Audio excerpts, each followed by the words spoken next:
Hello all welcome back to my channel. അപ്പോൾ ഇന്നത്തെ വീഡിയോയിൽ പെട്ടെന്നൊരു ബീട്രൂട്ട് തോരനോ അതുപോലെ തന്നെ മോരുകറി ഉണ്ടാക്കുന്നത് എങ്ങനെ കാണിച്ചു തരാം കേട്ടോ. അപ്പോൾ ഇത് ഞാൻ ഉണ്ടാക്കുന്ന രീതിയാണ്. ആദ്യം തന്നെ വെളിച്ചെണ്ണ ഒഴിച്ചിട്ട് അതിലേക്ക് കറിവേപ്പില ഇട്ടു, പിന്നെ ഗ്രേറ്റ് ചെയ്തിട്ടിരിക്കുന്ന ബീട്രൂട്ടും ക്യാരറ്റും ഇട്ടു, അതുപോലെ തന്നെ കുറച്ച് കറിവേപ്പിലയും കൂടി ഇട്ട് കൊടുക്കുന്നുണ്ട്, ഉപ്പിട്ട് കൊടുത്തു, മഞ്ഞൾപ്പൊടി ഇട്ട് കൊടുത്തു, നന്നായിട്ടൊന്ന് ഇളക്കി കൊടുക്കുന്നുണ്ട്. പിന്നെ കുറച്ച് നേരം അതൊന്ന് റെസ്റ്റ് ചെയ്യാൻ വെക്കുന്നുണ്ട് കേട്ടോ.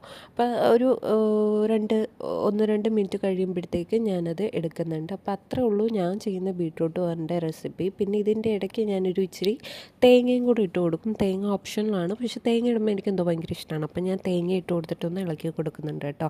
അപ്പോൾ ഇതൊന്ന് സെറ്റായി വരുമ്പോഴത്തേക്ക് നമുക്കെടുത്ത് സെർവ് ചെയ്യാം. അപ്പം ബീട്രൂട്ട് തോരൻ്റെ റെസിപ്പി ഇത്രയേ ഉള്ളൂ. നല്ല ടേസ്റ്റാണ്, ട്രൈ ചെയ്ത് നോക്കാം.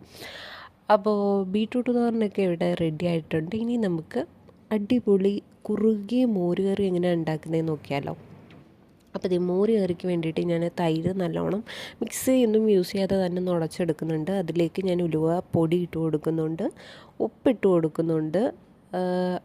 ആവശ്യത്തിന് ഉപ്പിട്ട് കൊടുക്കുക.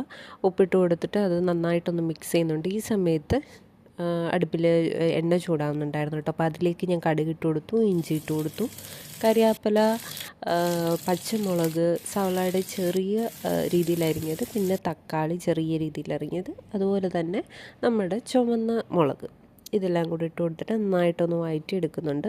അപ്പോൾ ഇതൊന്ന് ചെറുതായിട്ട് വഴന്ന് വരുന്ന സമയത്ത് ഞാൻ ഇതിലേക്ക് മഞ്ഞൾപ്പൊടി ഇട്ട് കൊടുക്കുന്നുണ്ട് കേട്ടോ. മഞ്ഞൾപ്പൊടി, ഉപ്പ് ഈ സമയത്ത് ആവശ്യമാണെങ്കിൽ ഇട്ട് കൊടുത്തോളൂ കേട്ടോ. ഉപ്പിൻ്റെ കണക്കനുസരിച്ച് ഇട്ട് കൊടുത്തോളൂ. ഞാൻ ഇപ്പോൾ ഉപ്പ് ഇട്ട് കൊടുക്കുന്നില്ല, എനിക്കത് ആ ഒരു പരിവം കറക്റ്റായിരുന്നു. അപ്പം ഇതൊന്ന് വന്നപ്പോഴത്തേക്ക് ഞാനിത് ഉടച്ച് വെച്ചിരിക്കുന്നതിലേക്ക് ഇട്ട് കൊടുത്തിട്ട് നന്നായിട്ടൊന്ന് മിക്സ് ചെയ്തെടുക്കുന്നുണ്ട്. പെട്ടെന്ന് തന്നെ ഉണ്ടാക്കിയെടുക്കാൻ പറ്റാവുന്ന ഒരു മോരിൻ്റെ റെസിപ്പിയാണ് കേട്ടോ. Do try out and subscribe to my channel.